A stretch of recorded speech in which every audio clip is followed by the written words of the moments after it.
আমার বলতেছে তোমাকে না আমার না অনেক ভালো লাগে, তো চলো না আমরা বিয়ে করে ফেলি। তোমার হাজবেন্ড অনেকদিন পর পর আসে, তো মানুষের তো একটা মন ইচ্ছা, টাকা পয়সা গাড়ি বাড়িতে কি হয়। তো আমি বললাম, দেখেন আপনি আমাকে এই কথা বলতেছেন আমার বাড়ির দারোয়ান হয়ে, আপনার সাহস তো অনেক। আসসালামু আলাইকুম, আমার বাড়ি ঢাকা উত্তরাতে। আমার নাম রুনা।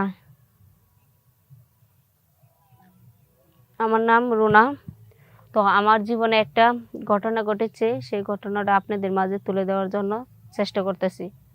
তো ঘটনাটা হলো, আমার আমার বিয়ে হয়। আমার বিয়ে হয়, বিয়ে হওয়ার পরে জামাই 3-4 মাস পর পর বাড়িতে আসে। বাড়িতে আসে পরে বাড়িতে আমি আর আমার শাশুড়ি থাকি, আর একটা দারোয়ান আছে আমাদের বাড়ির।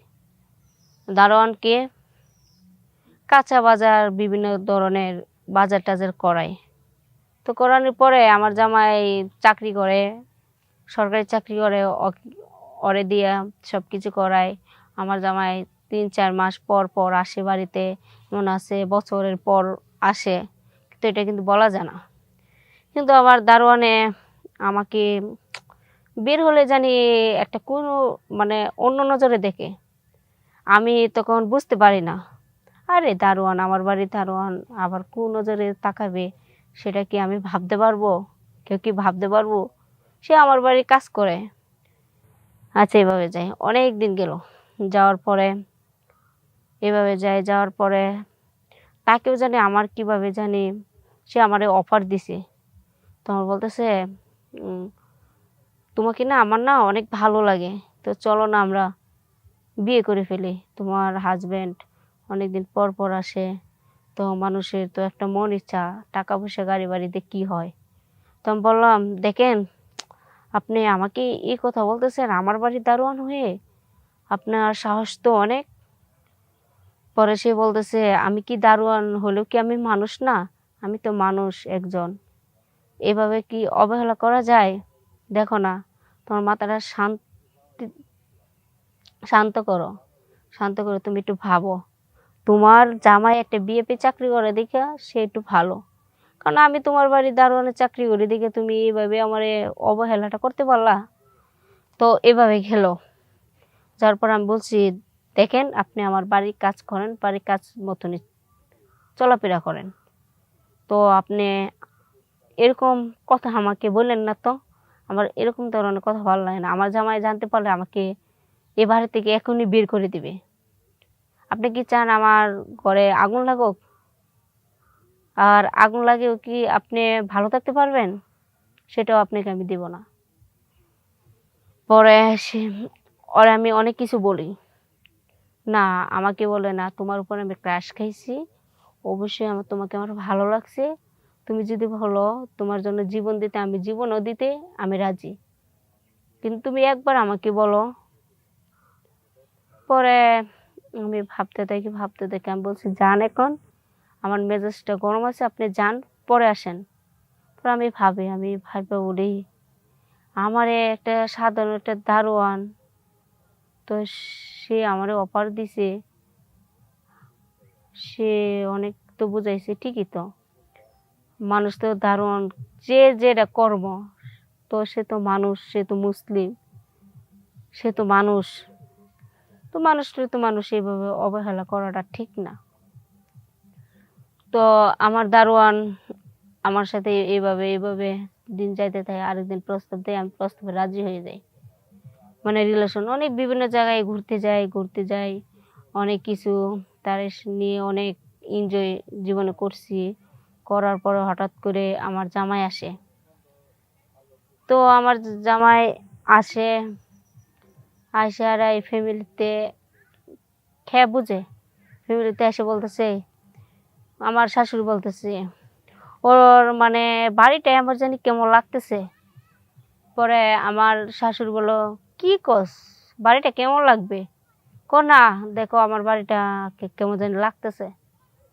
পরে এগুলো বলছি, বলার পরে সে এগুলা অনেক কিছু বলার পরে আবার আসছে, আইসা আবার চলে গেছে। আমার জিজ্ঞাসা অনেকগুলো, আমি বলছি দেখো একটা কি এইসব, তারও কানে একটু একটু গেছিল কিন্তু এতটা যায় নাই, বুঝতে পারে নাই।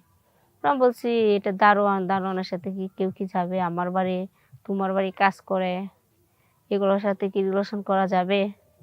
পরে এগুলো গেল। আমার জামাই আবার 6 মাস হয়ে গেছে আসে না।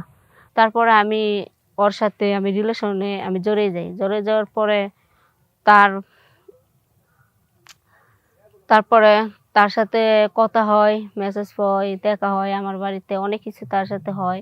তারে দিয়ে সবসময় বাজার যাহা দরকার তাই আমি প্রয়োজন করি, কাজ করি।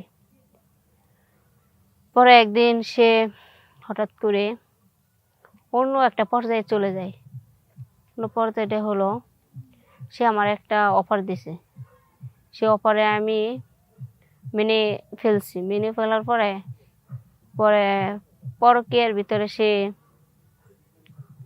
জড়াই গেছে। জড়ার পরে তার পেটে আমার বাচ্চা 2-3 মাসে।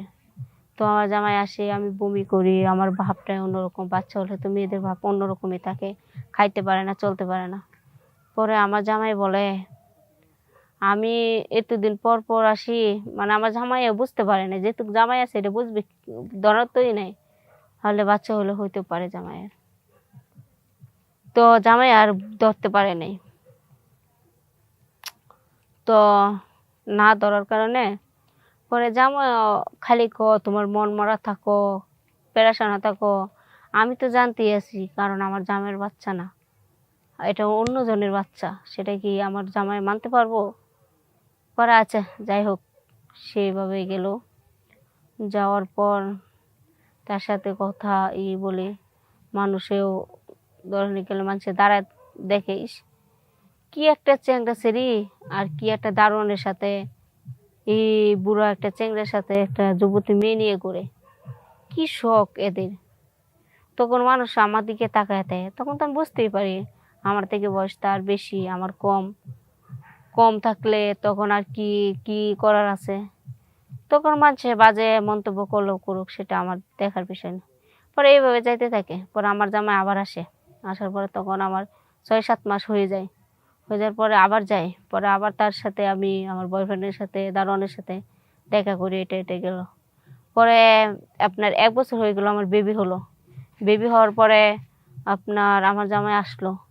পরে কিছুদিন পরে আমার বেবিটা 2-3 বছর পরে বড় হয়। বেবিটা যখন বড় হয় তখন ওদের বংশের কার মতন হয় নাই, ওর পরিবারে কারো মতন হয় না, দারোয়ানের মতন হয়েছে। তখন তো সবাই জানাজানি হয়ে গেছে। জানাজানির পর আমি তার মুখ দেখাইতে পারি না। আমার পরিবার বংশগত যা আছে সবার মান সম্মান চলে গেছে। তো চলে যাওয়ার পরে এখন আর কি করব, এখন আর কিছু আমি করার রাস্তা পাই না। পরে আমার বা আমি ছিলাম, ওর বাও ছিল, তখন আমাকে ডিভোর্স দিয়ে দিছিল। ডিভোর্স দেওয়ার পরে আমি একাই থাকি। এখন আমি একাই আছি। তো আপনাদের মাঝে এই গল্পটা আমি শেয়ার করলাম। কিন্তু সবাই ভালো থাকবেন। তো কেউ জেনে শুনেও এই কাজটা কখনো করবেন না।